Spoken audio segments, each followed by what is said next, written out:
on Sunday at 3:30 at PAX East, and most people are gone already. We were legitimately worried we might be talking to the enforcers and the technician.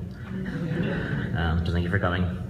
I'm also excited. We're both PhD students. My school's in California, but I live in Boston doing my dissertation. Andrew is a student here in Boston, and we've spoken at a number of academic conferences, some that are supposedly important in our field.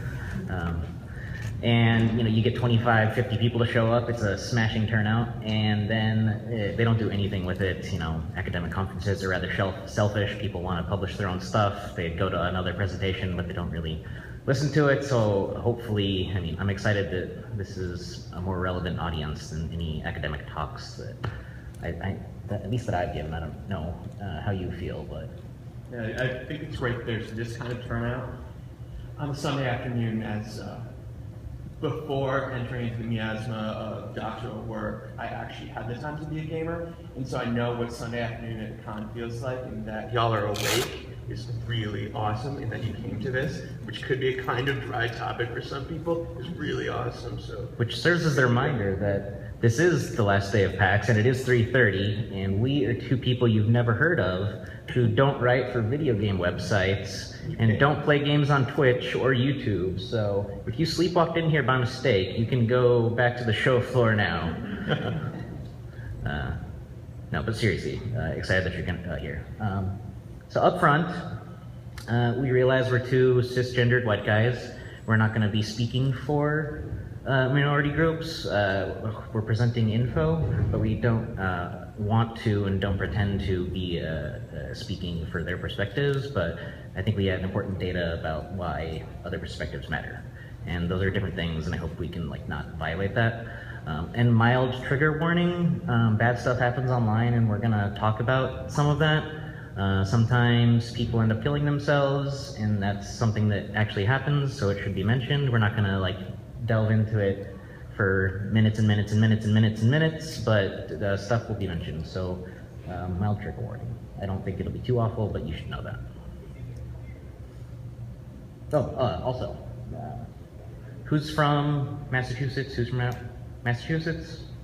Out of town? All right, so PAX is over, but I get to be stuck with this still. So that was after about 25 hours of shoveling snow in 2 weeks. My front window is over to the left. It's about 3/4 covered there. I'm guessing that was 13 feet high. That's me. So PAX is ending, but you get to leave, and I get to be stuck with that. So yeah. I should say, so my PhD is we're both in philosophy of religion and theology. I do science and religion topics, and part of that was formal scientific training. And I worked in a neuroscience lab at my school, Claremont Graduate University in California. And some of the neuroscience work that my lab did is what I'm going to be presenting today, as I think relevant to what's been going on.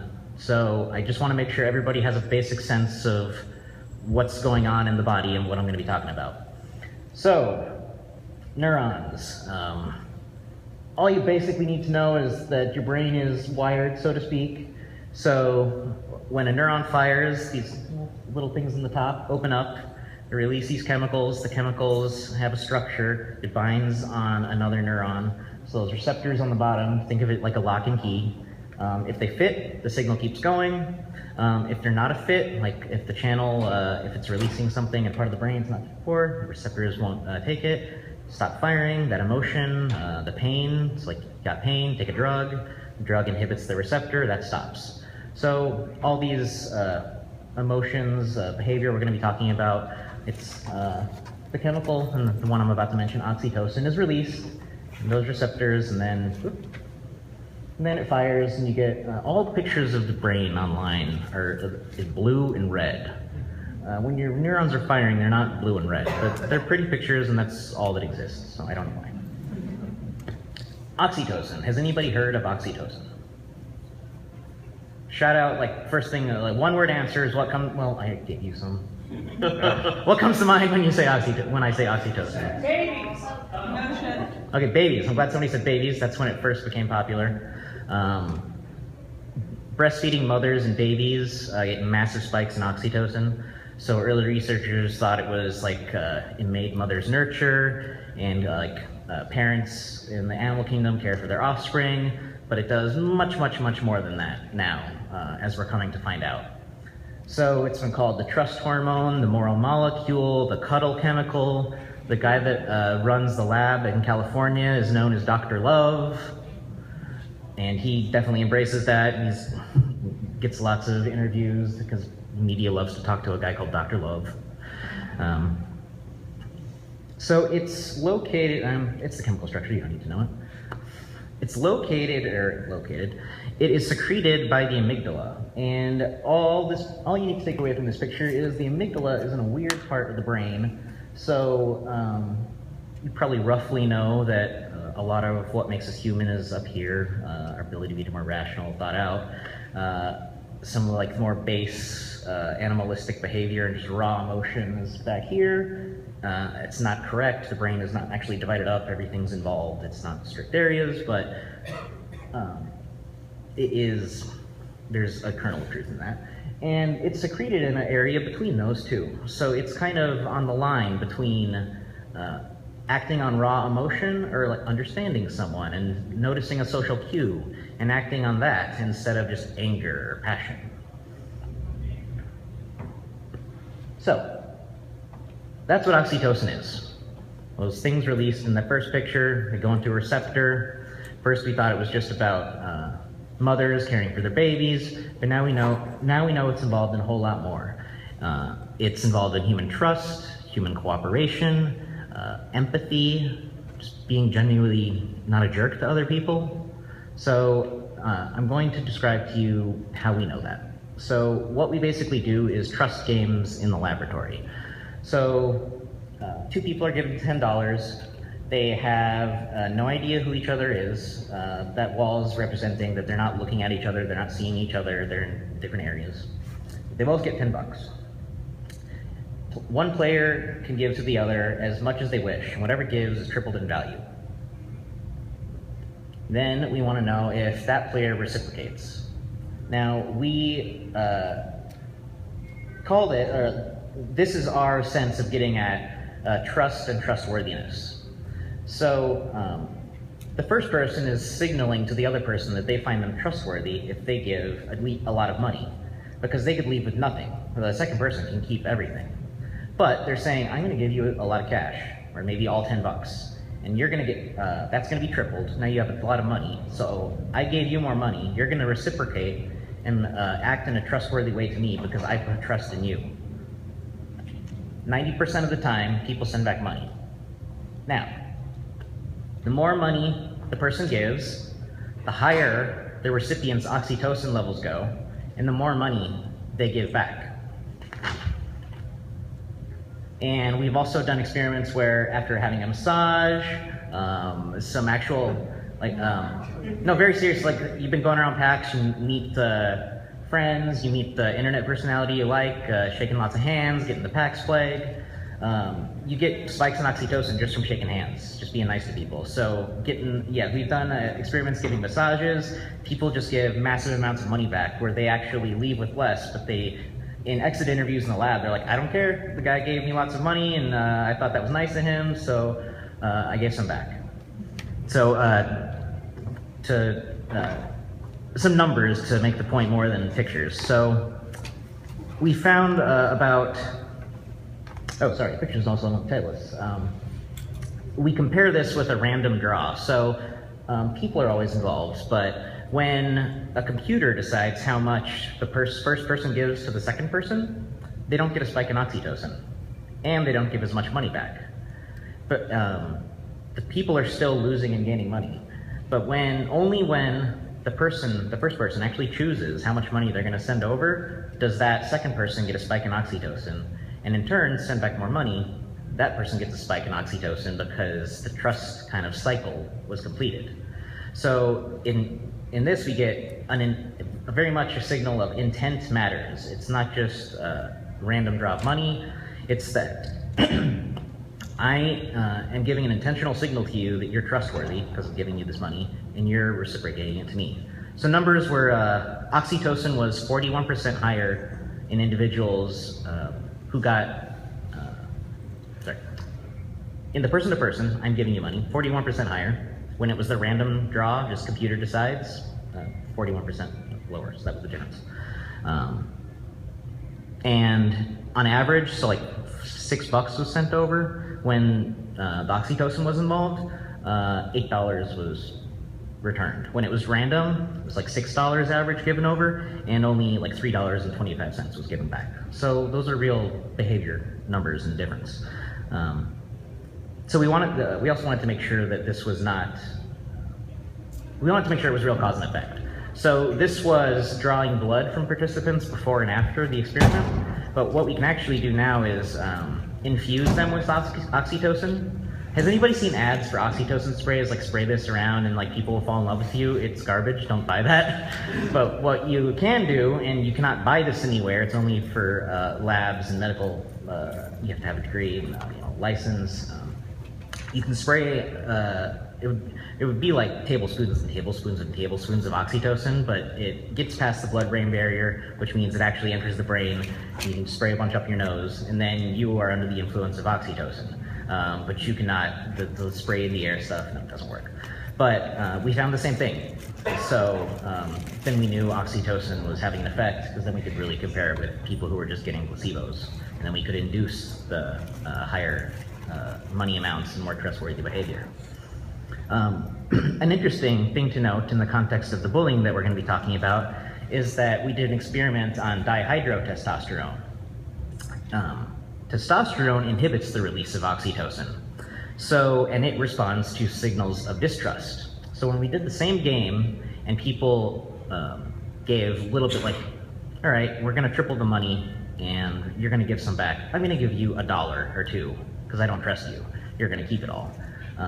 Dihydrotestosterone went up almost the same, 42%, and people only gave back 25% of what they received, the people who had the money tripled. So signals of distrust increase dihydrotestosterone, which inhibits the release of oxytocin. People act more selfishly, self-centered, and kind of distance themselves from the other person. The interesting thing for us in this room, I think, is that we did some studies of social media and found the same results almost. So social networking triggers the same release as in-person interactions, and the thing to remember is it's chemicals. So we know that it's online and not face-to-face with the person, but as far as your brain is concerned, it's a certain amount of chemicals that are being released, and that's impacting your behavior. So we drew blood. People did regular social interactions on Facebook and Twitter. And when they were just interacting with their followers, responding to a tweet, 10 minutes later, draw blood, 13% increase in oxytocin level, which, yes, this next part is true, almost the same amount of an increase as a groom on his wedding day. In defense of the groom is also kind of alpha male on wedding day. I'm standing up here and getting married. None of you other people are marrying this person, and they have testosterone, which is somewhat impeding oxytocin, but that's still amazing to me that tweeting and getting Facebook likes would be that much of a spike in oxytocin. And additionally, there's a variety of stress hormones. They all went down 10, 15%, so a real physical impact there. And then the inverse implies, which is why I brought up the dihydrotestosterone. Harsh interactions foster distrust, a signal of distrust. I don't like what you have to say. I think it's nonsense. Like, why are you posting this on Facebook? That signals that they think you're up to no good. In turn, those levels, dihydrotestosterone levels go up, inhibits the oxytocin release. It's more anonymous, more angry. No good. So my question is this just real life or is this just fantasy? I don't cosplay, but I have been known to dress up like Freddie Mercury on Halloween, so do I get credit for that? Okay.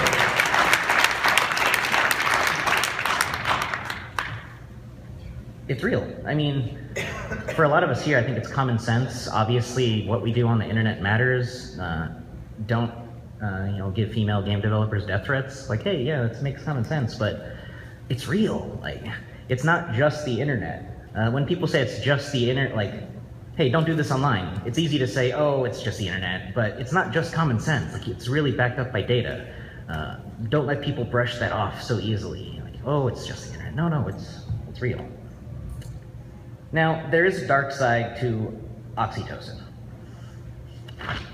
Now, this comes from a study in Amsterdam, and it poses a philosophical problem about why diversity matters, which is going to be the second half of the talk that Andrew's going to get into. So they did the same thing with the nose and spoonfuls of oxytocin and injected, so they had people under the influence of oxytocin and then people on placebos. And there's a classical ethics dilemma that is similar to our money game. It's easy to do in labs, so we can actually study differences.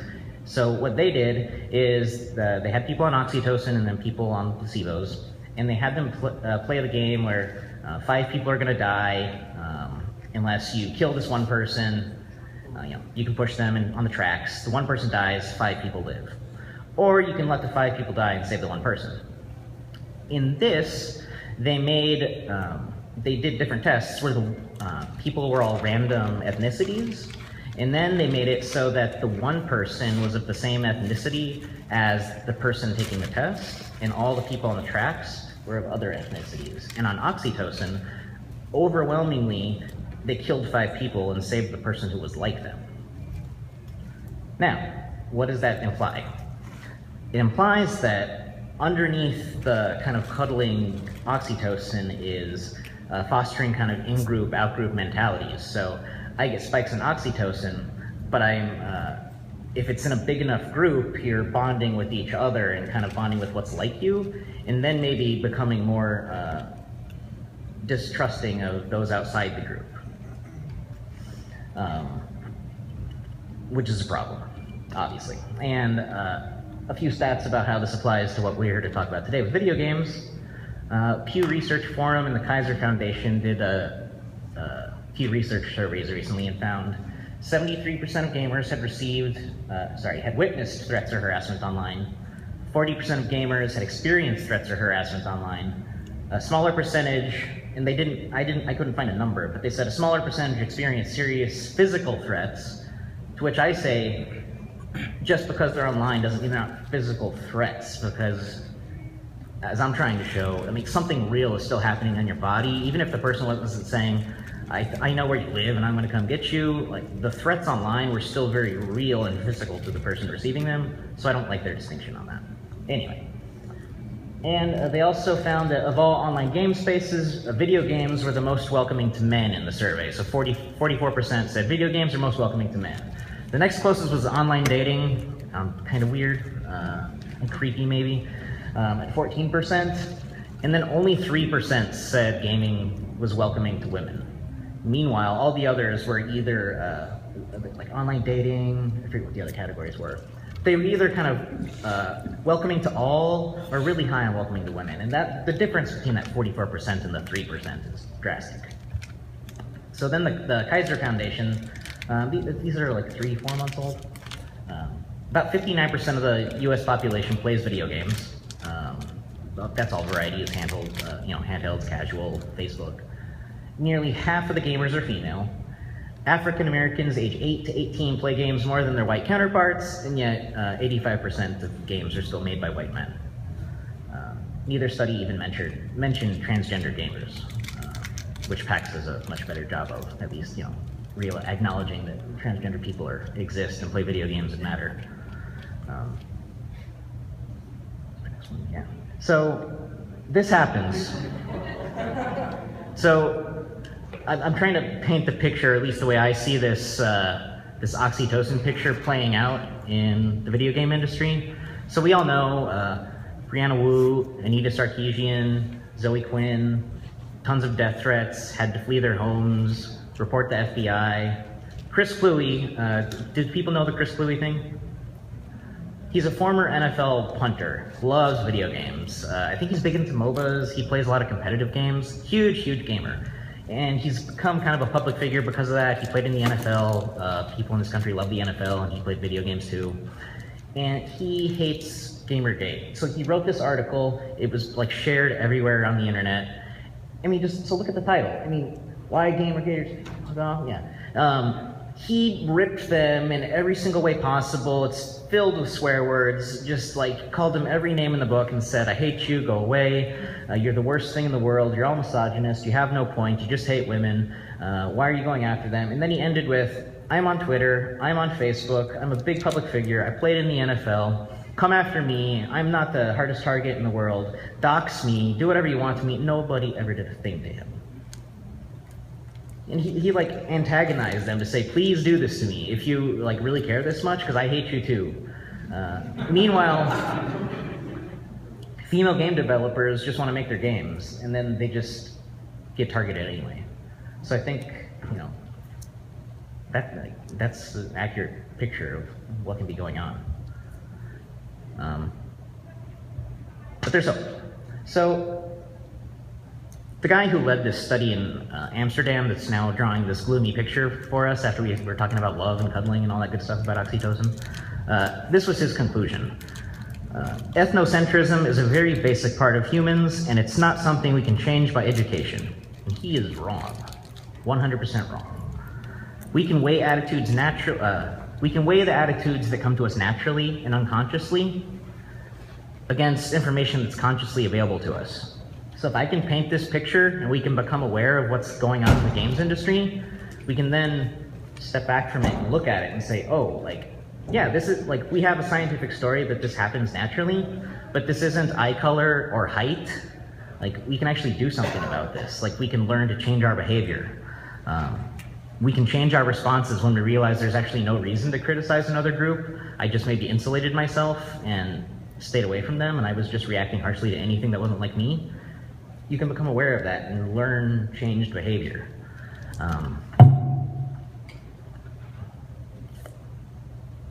And I think, so I'm going to end my part with, does anybody know who, gosh, I don't know whose name, Lindy West is? She writes for Jezebel, sorry. So there was a controversy going on like a year and a half ago. So comedians and female writers were going online back and forth about rape jokes, and the women were saying, hey, like, yes, comedians make fun of everything, but you're really doing the rape joke thing in an insensitive way. And then she just started getting harassed online, like, hey, no, like, why don't you go get raped? Hey, it'd be funny if you got raped. How's that for a joke?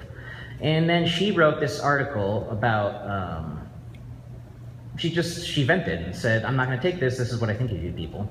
And meanwhile, her dad had just died. And what happened was somebody created a Twitter account called Paul West Dunzo. And the profile description was, embarrassed father of an idiot. And the guy actually got a picture of so this was Lindy West's dad's name, Paul West, and he actually got a picture of him and was impersonating her father online and then just tweeting hateful things at her. But they talked. She posted this article saying, this hurts, and I hate it, and I want it to stop. And so this is from This American Life. It's episode 545. You should all go listen to the whole thing. And so this is what happened after she wrote that article, and this guy that made the account read it. The morning after that post went up, I got an email. Hey, Lindy. I don't know why or even when I started trolling you. It wasn't because of your stance on rape jokes. I don't find them funny either. I think my anger towards you stems from your happiness with your own being. It offended me because it served to highlight my unhappiness with my own self. I have emailed you through 2 other Gmail accounts just to send you idiotic insults. I apologize for that. I created the paulwestdunzo@gmail.com account and Twitter account. I have deleted both. I can't say sorry enough. It was the lowest thing I had ever done. When you included it in your latest Jezebel article, it finally hit me. There is a living, breathing human being who's reading this. I'm attacking someone who never harmed me in any way, and for no reason whatsoever. I'm done being a troll. Again, I apologize. I made a donation in memory to your dad. I wish you the best. So that, more than that, so this guy was so sorry, they actually exchanged contact information. They talked on the phone.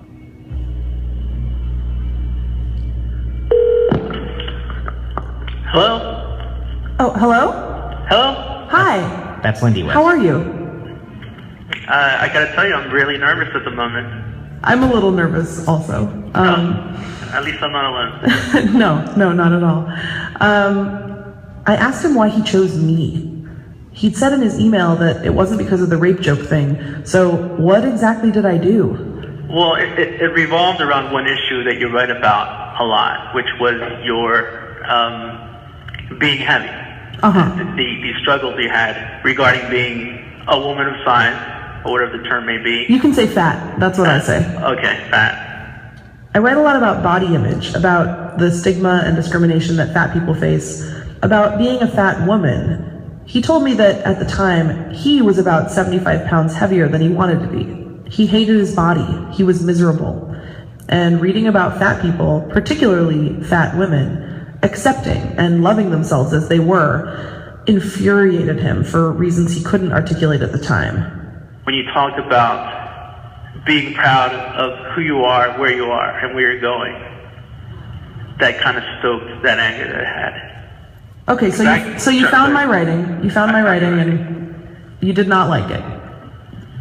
Certain aspects of it. Yeah. You used a lot of all caps. You're just a very. You almost have no fear when you write.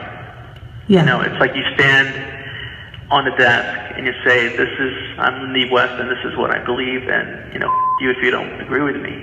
And even though you don't say those words exactly, I'm like, who is this bitch who thinks she knows everything? I asked him if he felt that way because I'm a woman. Oh, definitely. Women are being more forthright in their writing. You know, there isn't a sense of timidity to when they speak or when they write. They're saying it loud.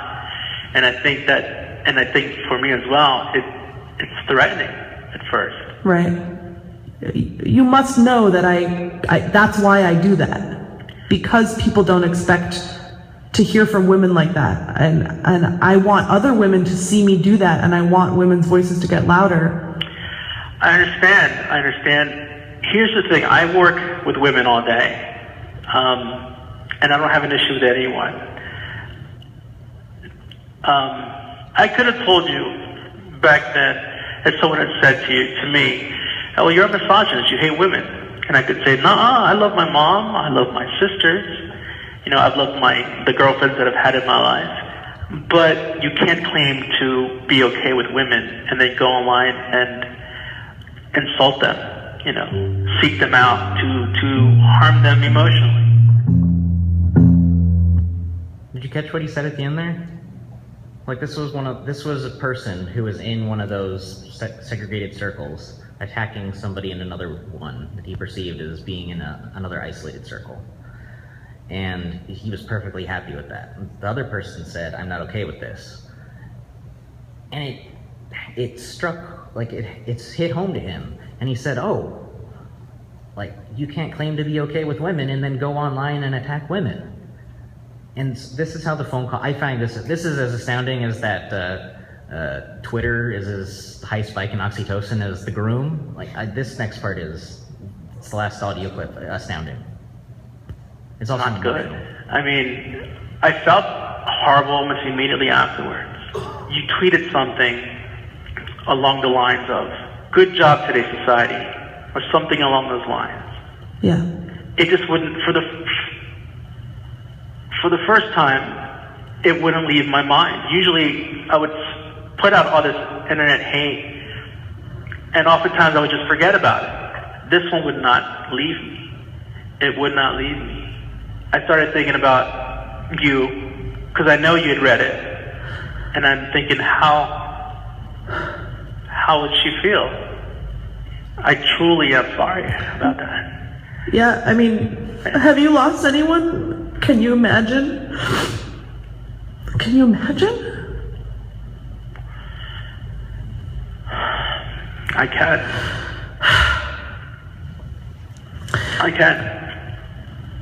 I don't know what else to say except that I'm sorry.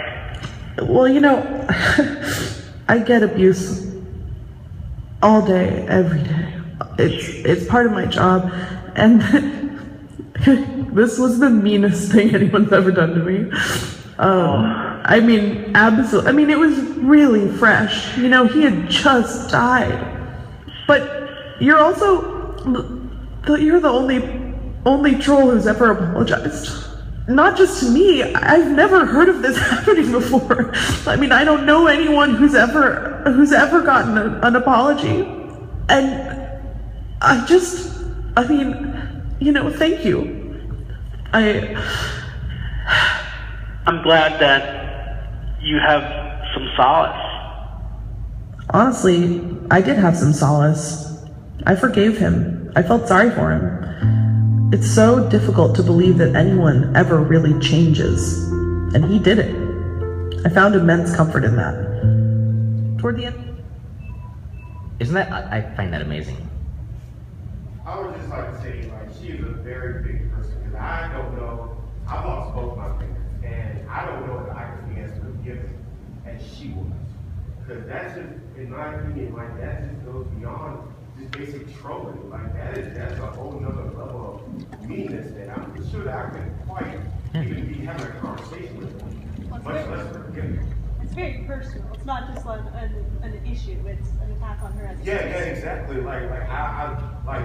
I salute her, and I would use her as my role model for you know, trying to forgive people, because that. But it's the perfect transition to Andrew, and I think some hope for all this, because I hope I painted a picture that the internet is physically changing us.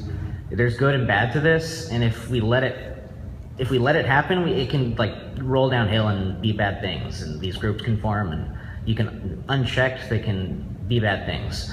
But rather than just accepting it, we can understand it and adapt to what's happening. It's not the case where having a natural explanation for something means, oh, it's natural, just let it be. It's natural, it must be fine. When we learn something that occurs naturally is arbitrary, we can seek to educate ourselves, take another route, and that's why diversity is important. Basically, this American Life story is a story about diversity. This guy realized what that meant and said, oh, I can't do this anymore. Like, it makes no sense. Like, he couldn't even make sense of his previous self. So diversity can break down the barriers of those different segregated groups. And that's what Andrew's going to talk about. In my talk is about diversity and acceptance, the roles that digital communities play, a look at tribalism and ethics. So for a roadmap of what this is going to look like, it's going to start. Is this better? Yeah. Okay, good. It's going to start with some heavier ethics and philosophy up front. That's going to be put into dialogue with some neuroscience, and we're going to end up looking at some games that can speak back to that philosophy and neuroscience, because this is a gaming convention and there's a lot in game playing that can be a really instructive tool. It both can be fun, but it also can teach us things. I'm sure we all know what Will Wheaton's Law is, and it's like the baseline ethic for the nerd population, which is don't be a dick. And it has variations, and there's times where Will himself has been a dick and said, you know, this rule even goes to correct me when I'm being a dick. But it's a kind of rule of thumb that the nerd community really embraces, that when online and when in person and just when living, just don't be a dick. But we need to complicate that, because don't be a dick is a negative ethic. If I'm being a dick, then I will stop doing that action to stop being a dick. But it's not telling us what to do, it's telling us what not to do. And it's really awesome to have rules like don't abuse your partner, but if your relationship with your partner is just grounded on, when I get home, I'm not going to abuse you, we're not really in a real relationship. Ethics need to be more than don'ts, they need to be more than no's. You need something much more robust than a negative ethic if you want to have flourishing community. Instead of saying these are the thou shalt nots, we need to think of what are the things that we really should be doing if we want to be intentional about how we treat one another. We need to find out ways that we can teach each other what it is to be good as opposed to just stop doing what's bad. Looking at philosophy writ large, especially Western philosophy, there's really three big questions. There's what's true, what's beautiful, and what is good. And under what's true, you get logic and epistemology and metaphysics, and then what is beautiful, you get aesthetics, and what is good is ethics. Instead of thinking of it as like a legalistic, do this, don't do that, check boxes to make sure that I'm a good person, it's really examining what it is to be good. In really past 2,500 years of philosophy, most philosophers have begun with the question of what is true, and then use that inquiry to examine what is beautiful and what is good. But the big question for most of philosophy has been, what is true? And then things changed in the 20th century. Emmanuel Levinas was born 1906, passed away in 1995. He was a Lithuanian Jew who went to France for his education in philosophy, was a survivor of the Holocaust, spent time in the camps, and was one of the greatest philosophical minds of the 20th century. And he started looking at the typical philosophical system coming from the West, which was really heavily inspired by German philosophy. You know, you look at the names like Husserl, Heidegger, Hegel, Kant. These are philosophers whose texts often are really great aids for insomnia, but they're also like what are considered the canon of philosophy in the Western tradition. And it's really dealing with questions of what is truth, what is reality, what is being in essence. But almost all of those names are German. And the trajectory of the 19th and the early 20th century German philosophical tradition ended up supporting the intellectual ethos that created the Nazi regime. So Levinas, as this person who's very heavily trained in the system, has a problem. The nation that created these wonderful philosophical minds slaughtered his people. And these were some of the greatest philosophical minds that you could be read. Everyone who had anything to do with philosophy had read these German men, and they supported the intellectual ethos that slaughtered people. So here's a problem. This is what he's devoted his education to, his life to. What's he do about it? And he starts to think that maybe the philosophical approach of starting with the question, what's true, is the problem. And he tried to reorder philosophy.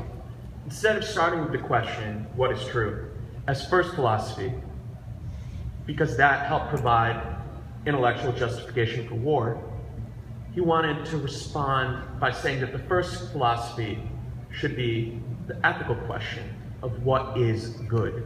Start there, because truth and beauty only matter in the light of our initial ethical obligation. Can you give them a one-sentence definition of first philosophy?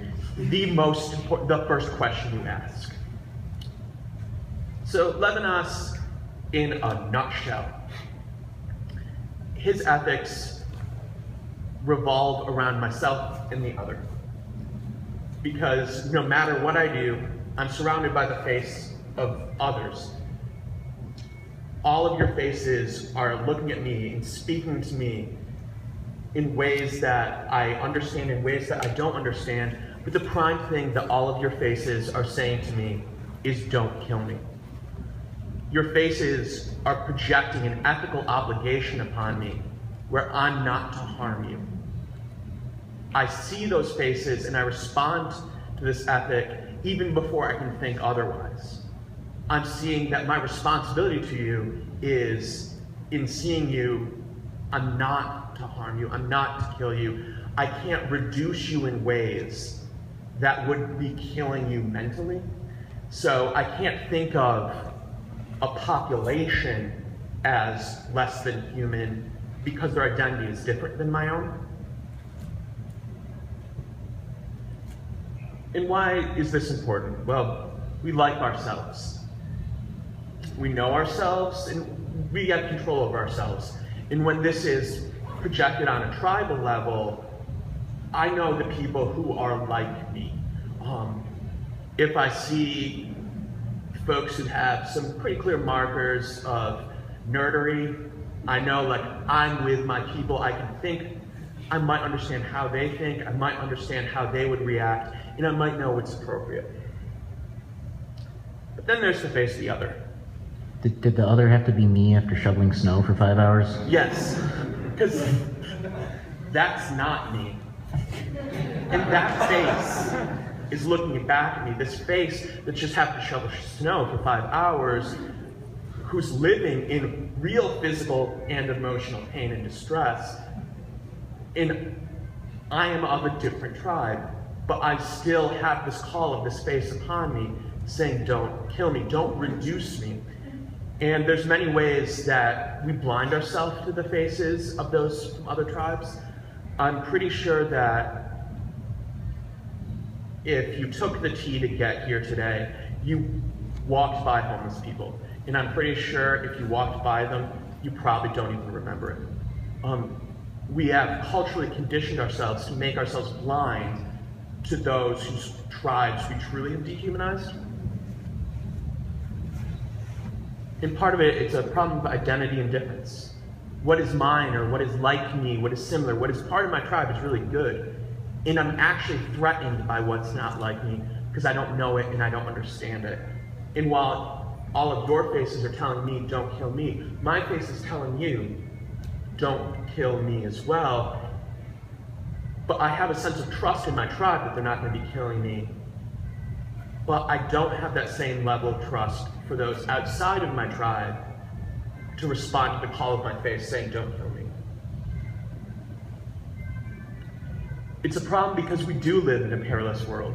We do live in a very precarious situation. We often like to think that we have control. We often like to think that we're safe and secure. But the difference between feeling safe and feeling trusted and feeling secure and recognizing how that's a construct we put up is one mugging away. It's one home break-in away. When you realize, as much as you have an illusion of control, you don't actually have it. It's when people will like stockpile weapons at their homes to save themselves from home invaders, not realizing that even having added agency doesn't necessarily provide them with actual security.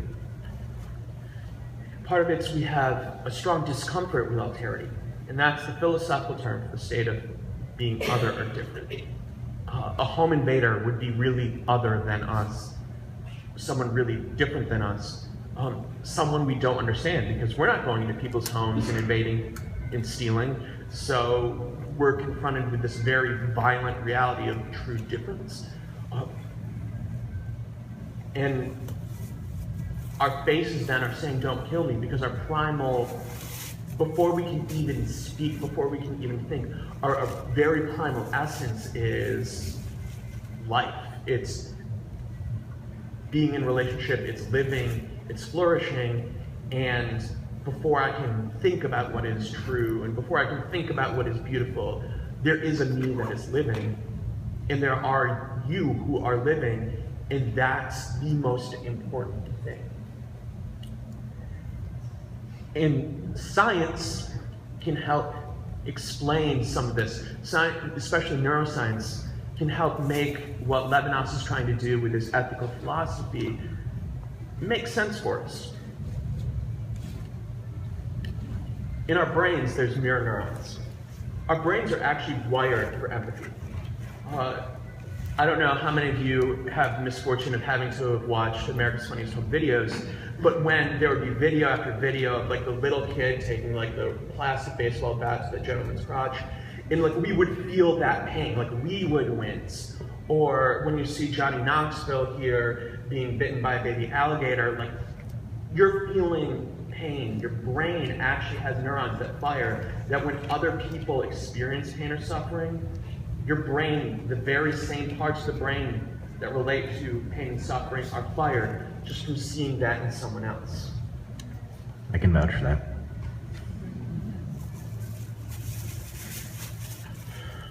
And when I see another in pain, you know, it triggers my own pain sensors. So even if I'm just imagining what their pain is.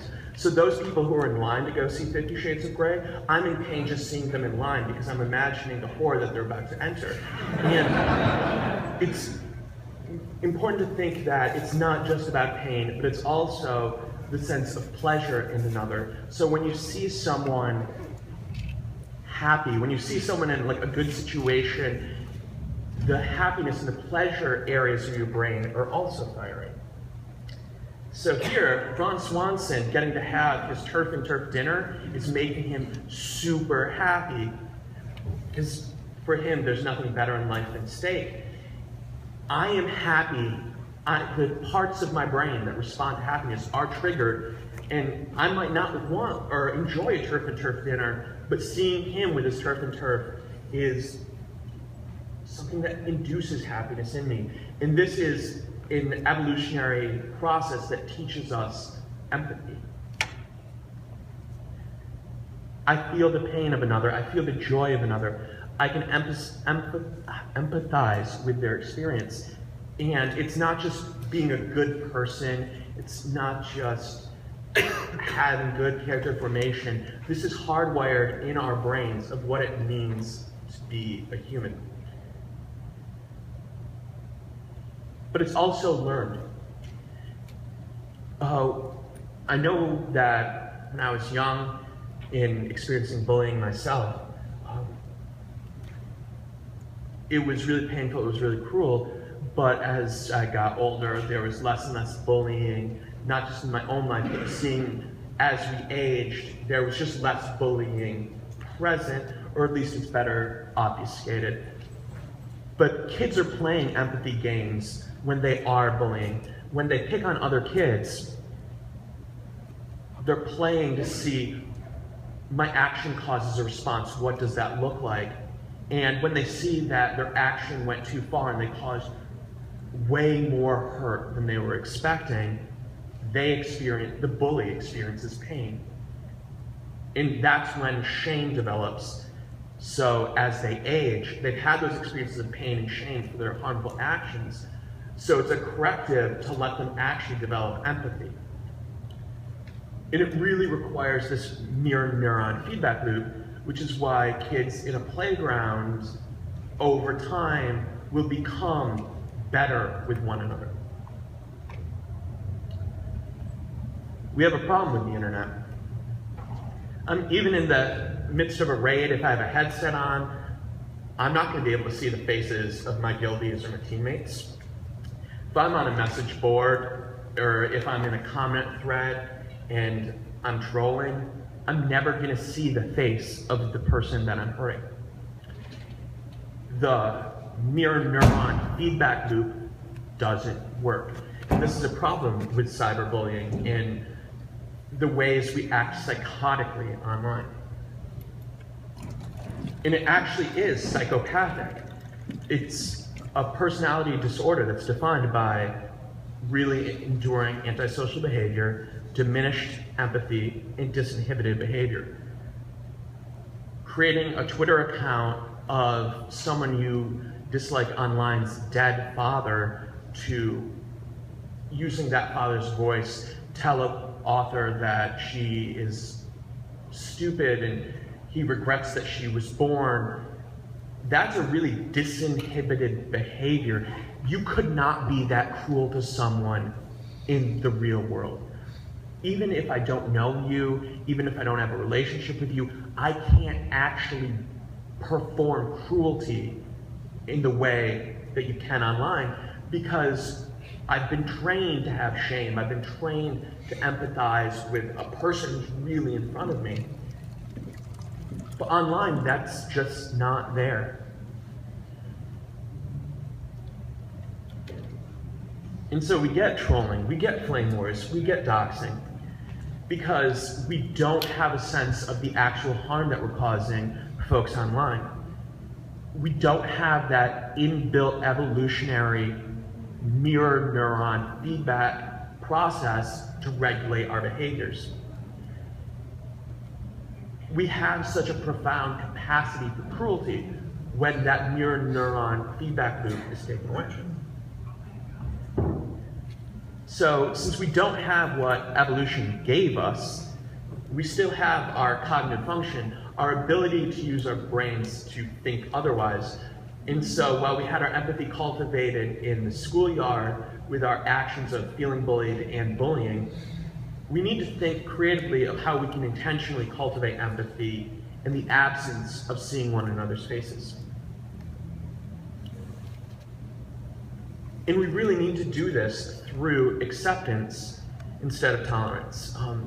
We need to do away with a negative ethic of don't be a dick, and we need to think of a positive ethic in our online communities where we invite others, where we feel for their pain and their pleasure, and where we have experiences that help us do that.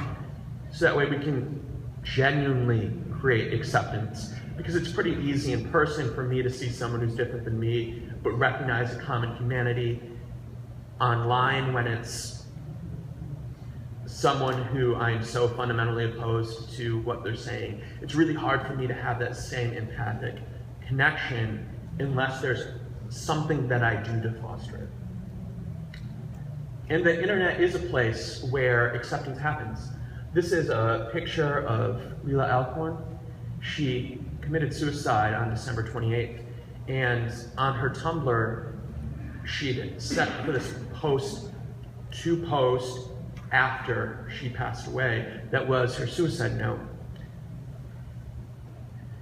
She was a transgender woman whose parents displayed those psychopathic, abusive behaviors we see through the lack of empathy and compassion online, where once she came out to them as being a trans woman, they took her out of school. They homeschooled her. They put her into social isolation where she couldn't interact with other people. And so her only form of community was the internet, were trans communities that were present.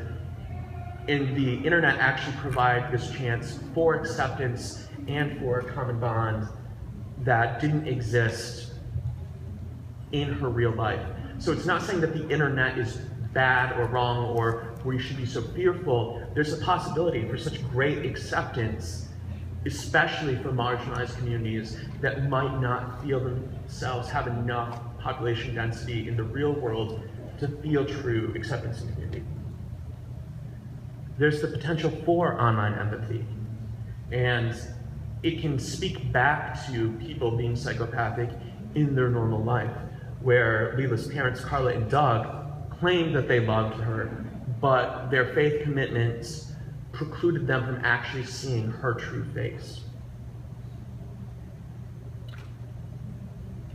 There's actual games that exist to help cultivate empathy.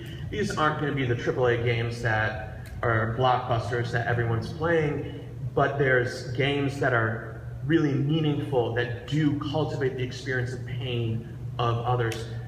One of them is Spent. It's a game that's, if you Google Spent the game, you can play it online, where you have the experience of the choices you have to make when you live a minimum wage paycheck to paycheck existence. There's Depression Quest, where you live the life of someone who has depression, where options you have are limited by the shittiness that you feel when you have depression, by your lack of energy, by your lack of possibility for social interaction. So you can gain insight into what it's like for people and the struggles they go through. So to learn empathy online, we need to create virtual encounters with pain, and it needs to be real instead of just avatars. We can't have just token minority characters in popular video games be enough. It's wonderful when there's queer characters who are real people, not just their queerness in video games, but that's not enough. There needs to be an experience of the pain and the suffering that others go through in the real world to cultivate our empathic response so we behave better. And you see that in Real People Online. This is Hannah Hart, the founder of My Drunk Kitchen. It's a great YouTube channel where she gets drunk and tries to cook. And it's, you know, YouTube My Hearto. But then she has another YouTube channel where she comes out and gives her experience as a lesbian woman coming from a conservative Christian home and what that was like. So you get both the online entertainment, but you also get a sense to understand the real person and what her situation was that brought her to where she is now. So it's really easy to talk about in theory what empathy is like. And we have a problem when there's the guilt, shame, privilege backlash, where as like a cis hetero white male, I don't want anyone to ever check my privilege. And if you do and you show me how I caused you pain, I'm just gonna backlash and do trolling, do doxing.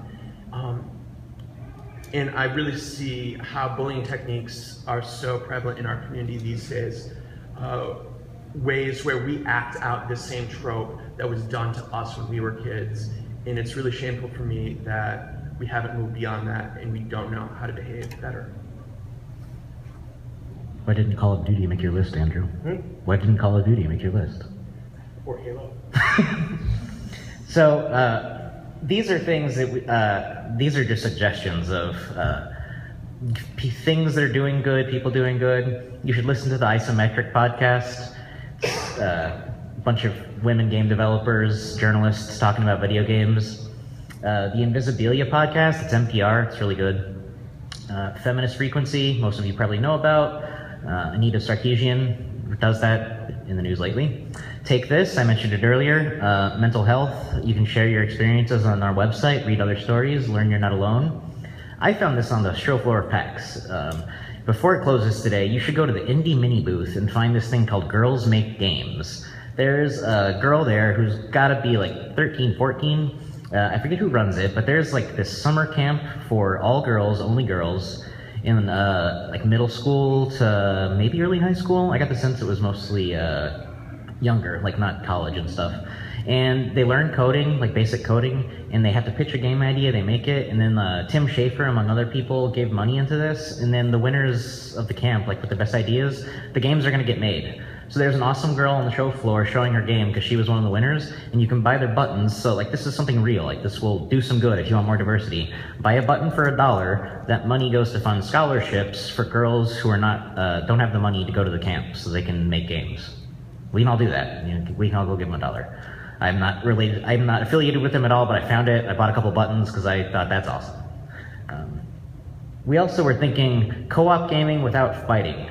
I don't know what that looks like. I don't know if any of you are indie game developers, but make a game where co-op is not just cooperatively killing somebody else. It's actually...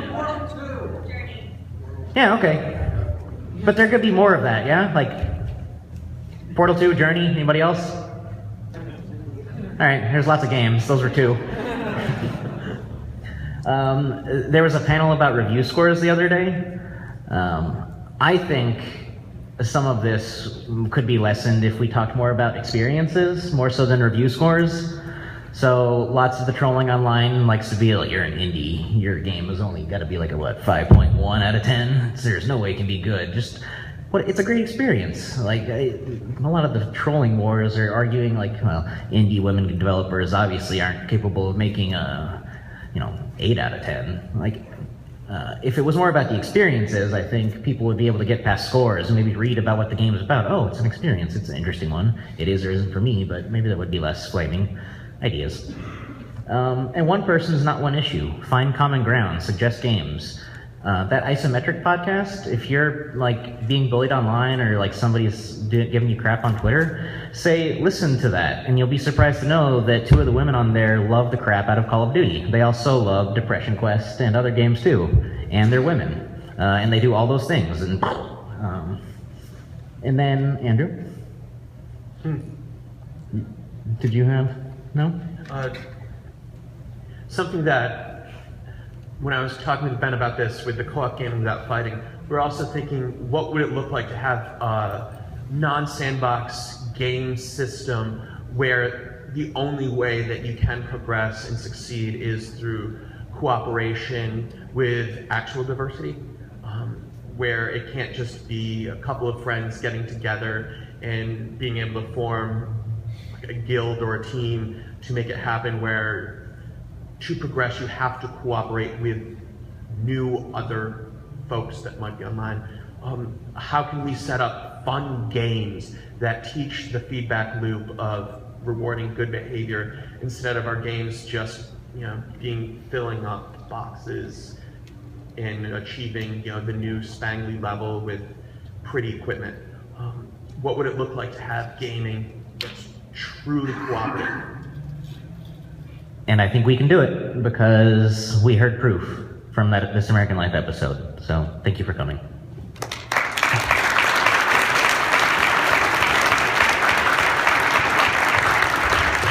And we can take maybe a question or two, and if there's any more, we will stand outside for a while. We have nothing to do right now. So. I've had experiences and I've also witnessed experiences where a group gets together to gang up on something. So it's not one-on-one bullying, but it's group bullying. And I haven't heard in your talks anything about how to raise it. What when you find yourself as being, where do people pick on this person?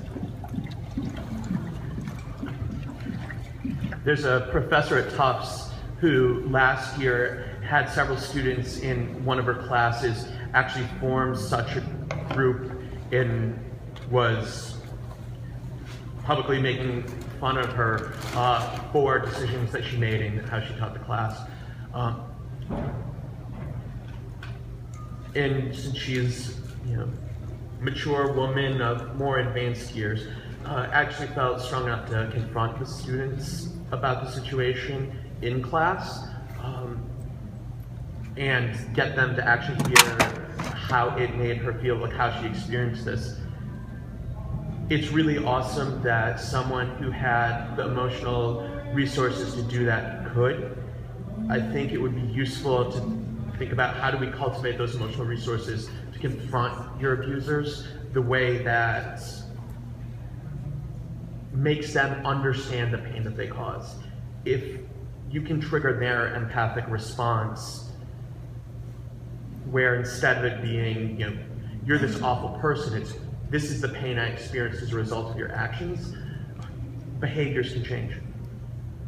I think a lot of times it's up, like, power structures are involved, and a lot of times somebody with some sort of power needs to step in and inject something new and force, I think this is why hiring practices matter, and ratios of the population, fair representation matters. A bunch of guys could be doing a great job, but just having, hire a female, get that voice in there, it prevents that sort of culture from evolving, and somebody needs to be brave enough to say, it can't just be all this same sort of thought. Even if Andrew said, if they're not actively doing bad, are they actively doing good to promote more diversity? So I think one of the easiest fixes is somebody is brave enough to shake things up and say, it's important that we have this view and that view, and they exist. And that can be hiring practices in the gaming industry, but it can also be, no, you can't play that game. You have to interact with this kid. You can't just be in these cliques. And if you're at my, if I'm overseeing you and your play time and that, and I can watch you and I can say, no, we're not going to do that today. We're gonna, somebody needs to have the guts to, I think, watch that. Yeah. What are your feelings on the escalation of the violence, especially with Twitch channels being swatted? That's for real. That's a Oh yeah. A lot of the folks who are doing the swatting are teenagers. The internet gives us a lot further reach. When I was that age, the kind of prank phone calls that I was making were much less dangerous. To my knowledge, no one has yet been killed in a swatting situation, but it's not surprising to imagine that that might happen. That's not a faceless entity, because that's one of the points. Like, you see that person, you kind of have to know that person, and that's not a lot of empathy. That's a real person right there. And there's a ton of YouTube hits seeing, when they've shrunk down the video to just the person's response to being swatted. For those of you who aren't familiar with what this is, it's when often for like pretty famous Twitch users, someone will call the cops saying that they are this person and that they have killed someone and they are holding the rest of the home hostage, and this is my address and like this is my name. Gives them details that they find out due to this person being a public figure playing a lot on Twitch. And so while the person is playing on Twitch, you will see the SWAT team actually come in, descend upon that house, and they have their semi-automatic weapons, they have their riot gear. It's not out of the realm of possibility that with that kind of adrenaline going, those kind of brain chemicals going on of a SWAT member killing someone over a prank. And I think that was part of Andrew's point about drunk kitchen. So like understanding personas and then the real people. And I think a lot of times when a public person is like an entertainer, the education component of the talk, you forget that they're a person and then they're just my personal plaything. So if a female game designer is just this public thing that I enjoy tossing about as I please, or if this Twitch streamer is just an entertainment object, I think you can more easily do that because there is a bit of the othering there. There's still something because it's more like they're like a thing, a plaything to you more than a person.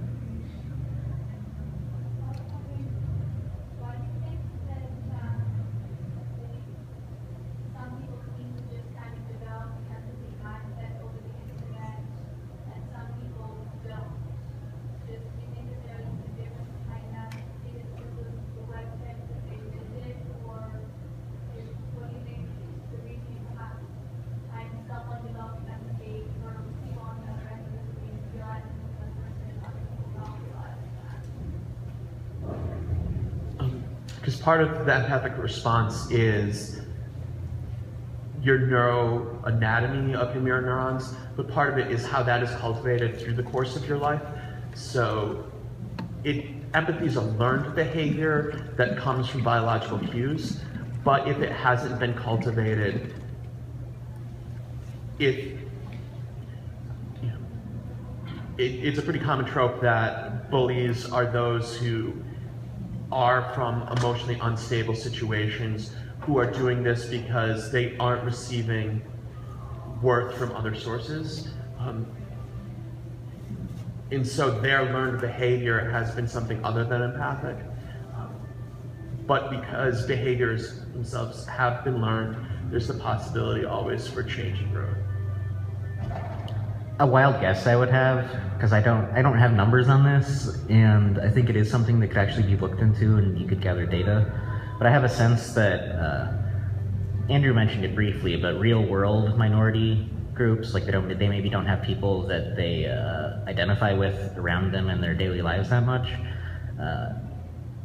As in the unfortunate case of the suicide, find a community online and they're all kind of tightly knit together. But then when they try and interact with the larger, in our like gaming community or a pop culture website, they can clash with kind of the mob mentality going on over there, which was that was the problem with the different colored circles of people and why there should be overlap. But when they are seen as different things, then when they overlap, it can be bad sometimes.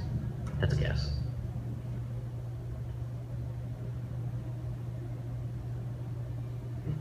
It's not really a question, but I kind of think that like going off with the different types of activities people and having to overlap a little more. If we're gonna apply these concepts to real life, we also need to start like white people can't just hang out with white people. Like we need to expand our networks. Like we can't just hang out with people. We can't just hang out with other people. Like if you're gonna have empathy for other people, you have to know those people. You have to know who you're talking to. And so, like, if you only hang out with, like, 14-year-old boys, you're only going to interact with them online, and you're going to probably you're going to make this big thing that you can hold. But because the real issue is just kind of expanding who your friends are and who you live around. Your thoughts on that? I'm okay with it. There's also value to having social interaction online is equivalent to social interaction in person. Folks who, for many reasons, might be socially isolated physically have the opportunity to have communities with those of different identities electronically. And it is important, so that way you're accountable to each other. And so you actually know their response, because part of empathy is I'm experiencing what I approximate your experience is, but then you need to check in with the community to be like, is this true? Which is why we need more than like token characters in games of different identities. We need real interactions with real people of different identities. Yeah, I was going to say, I think in the context of PAX, in like TV and movies and video games, there should also be better representation, because that kind of gets at the same problem. So that's like, you know, transgender TV characters, important. I thought Iron Bull, Dragon Age Inquisition had a, like, I thought fully formed transgender character. And it wasn't like, hey, surprise, trans character. It was actually, I thought, a really developed character, and it was a person, because transgender people are people. They're not, look at the transgender, like, over there, everybody. Like, it's just accepting them as a person, because they're people and they want to be treated as such, not as the objects for everybody to be shocked by. And I thought Dragon Age Inquisition did a good job of that. So I think the video games could do the same thing. One of the things they always tell as games developers when they class online is don't use visuals, just ignore it and go away. But what you seem to be saying is that people need to see our reactions and see our pain in order for them to understand it. So, but sometimes that seems to backfire, like the more we show them, the more they can see us. What exactly should we do? Like, how do we bridge that gap? I think people need to see the pain that they cause with their actions. But I will never tell someone who's been abused that they ever have to share it in a way that makes them feel unsafe. It's only once you are safe, once you are secure, that sharing that experience of pain would be productive. And it's not the onus on the abused to make the abuser better. Thank you. The article that Lindy West wrote for Jezebel that prompted the troll to respond to her and say, oh my gosh, I'm so sorry, was with your question, was called Don't Ignore the Trolls, Feed Them Until They Explode. And it's a provocative title, and she meant it that way because she wanted to express her anger at the whole situation, but she was also confronting it head on and saying, it's happened enough. If this makes you so angry, I'm going to keep expressing like my integrity in the face of your threats until like the anger explodes. Like I'm going to keep being me was kind of her thing. It's a long article, and in this case it worked. But the safe spaces and all that are a definite thing, and there's no one prescription. I mean, it's got to be by the individual. Not a question, I just wanted to say that this was fascinating, and I've heard some viewpoints and angles on bullying that I've never heard before. And I want to thank both of you, and I hope you come back next year. Thank you.